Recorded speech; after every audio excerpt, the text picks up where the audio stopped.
Alam mo ba kung bakit marami tayong mga kababayan, maraming mga Pilipino dito sa Canada ang hindi makapag-retire kahit 60 years old, 65 years old, or even 70 years old na sila?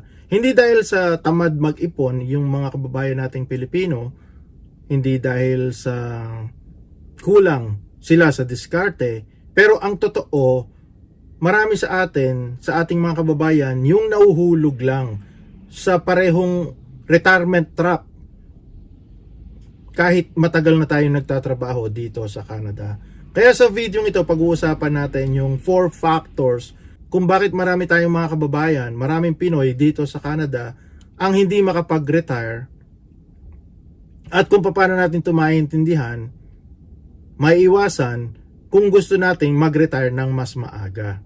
Pero bago ang lahat, nais ko munang pasalamatan ang lahat ng mga patuloy na sumusuporta sa channel na to. Kamusta mga kabayan? My name is Robbie. So kung gusto mo yung mga ganitong conversation, sana mag-subscribe ka if you have not done so already. At please, share the video, mag-like at mag-comment para marami pa tayong mapag-usapan patungkol sa mga ganitong bagay.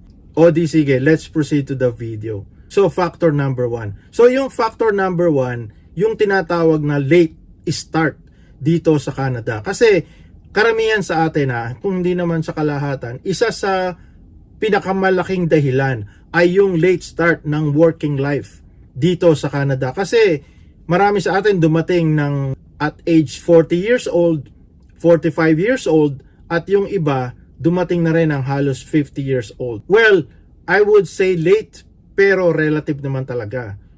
Depende sa sitwasyon. Pero kung ganitong edad yung dating natin dito sa Canada, at kung magre-retire tayo ng 65 years old, medyo maikli na yung panahon para mag-build tayo ng retirement, ng ating retirement fund. So kung ikukumpara natin yung ating years to build our retirement, so ikumpara natin yung scenario na to. Halimbawa, born and work in Canada, start working at the age of 22, and then ang target date is 65 years old. So meron siyang 43 years to build his retirement. Ngayon, kung kagaya naman natin na mga immigrant, for example, dumating tayo dito at age 40, and then ang ating retirement age is 65, so meron na lang tayo na 25 years to build our retirement fund. And so as kung dumating ka dito ng 45 years old, and then plano mo mag-retire ng 65, so 20 years na lang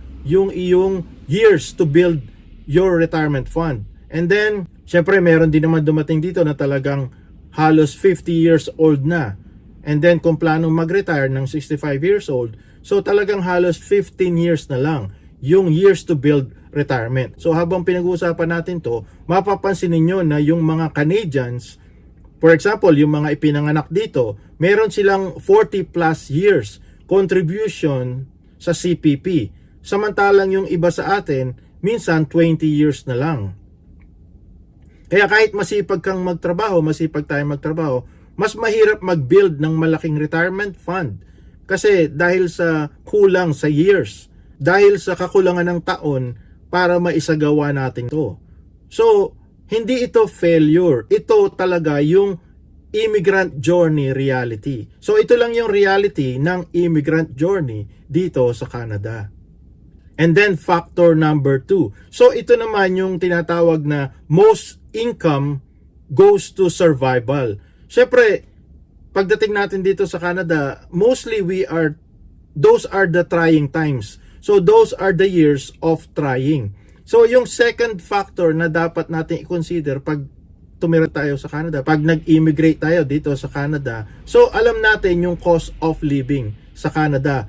Alam naman natin na hindi biro-biro yung gastos dito. Marami sa atin may mga nagre-rent ng apartment or may mortgage na binabayaran dun sa mga nabiling bahay. And then we have groceries, car payments, insurance, utilities.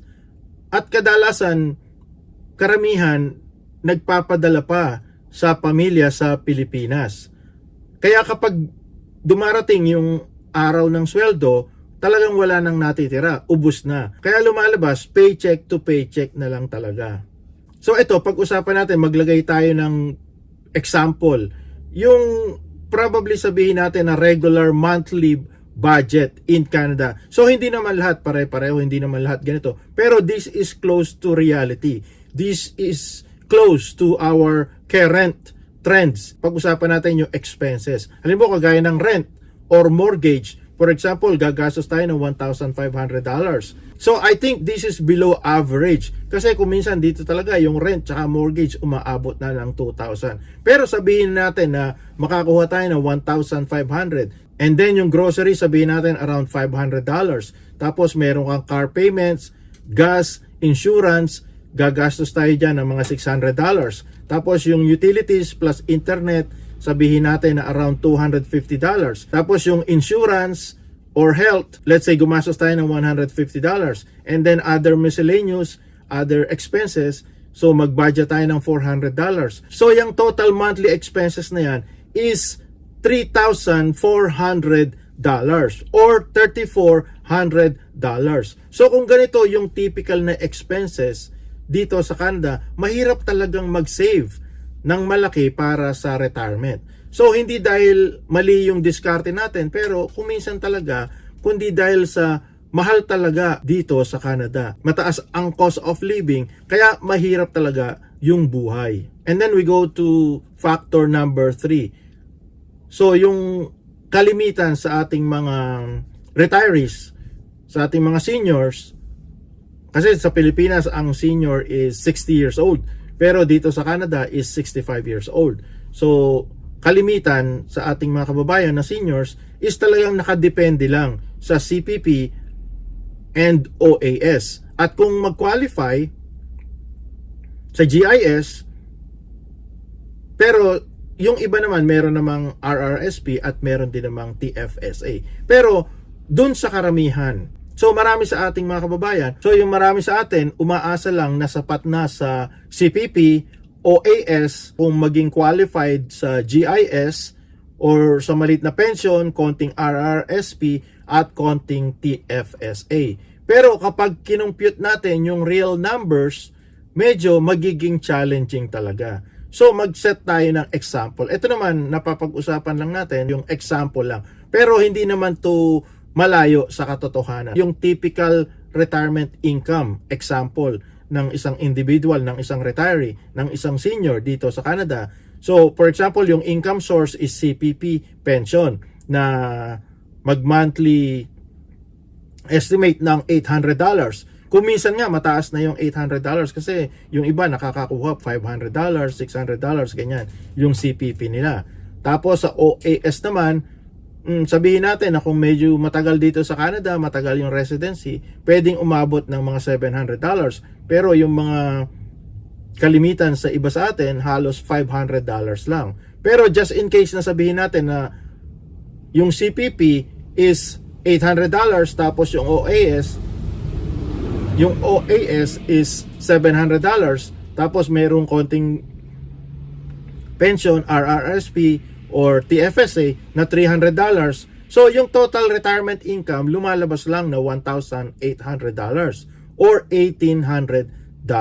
So ngayon pag kinumpare natin yung expenses sa income, so ang kalalabasan yung monthly living expenses na $3,400 tapos merong retirement pension income na $1,800, so magkakaroon ng monthly gap na $1,600 kung single. Kaya kung minsan kung merong mag-asawa or significant other, so nakakasurvive kahit papaano.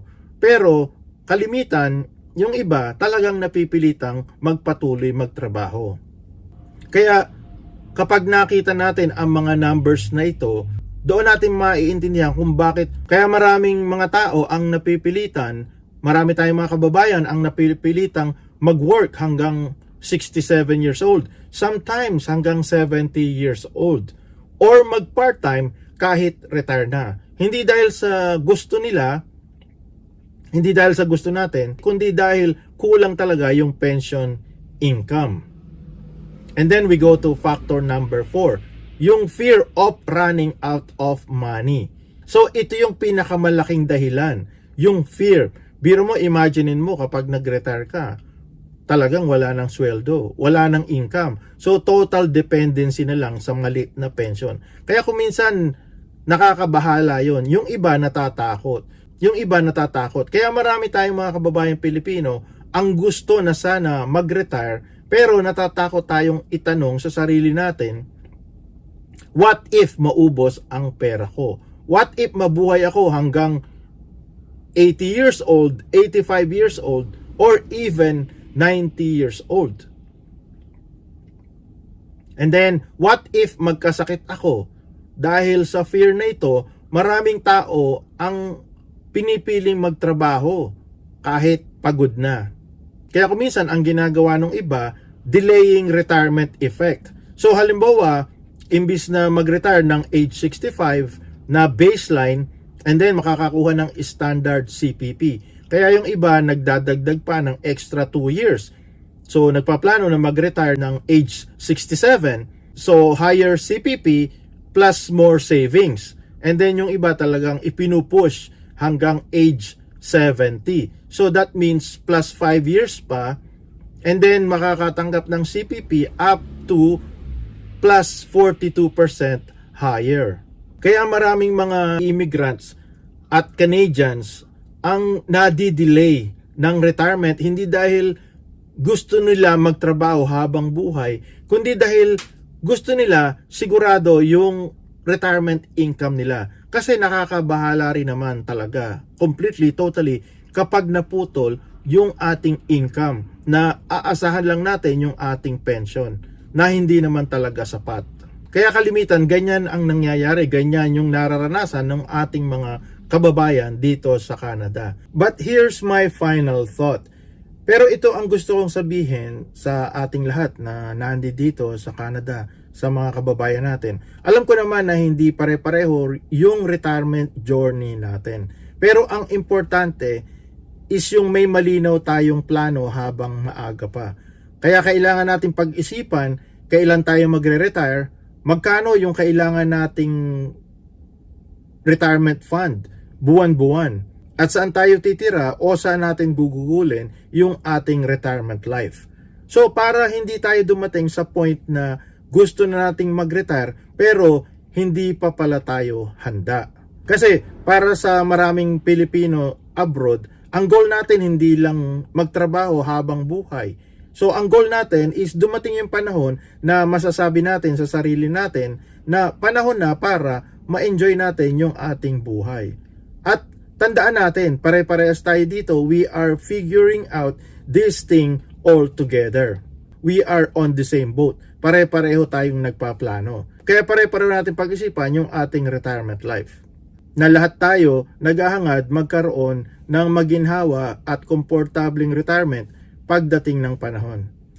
And on that note, I'll take my leave. Pero bago ako tuluyang magpaalam, nais ko muna ulit pasalamatan ang lahat ng patuloy na sumusuporta sa channel na to. Kamusta mga kabayan? My name is Robbie. So kung gusto mo yung mga ganitong conversation, sana mag-subscribe ka if you have not done so already. And please share the video, mag-like at mag-comment para marami pa tayong mapag-usapan patungkol sa mga ganitong bagay. Hanggang dito na lamang. Until next time. And as always, God bless us all.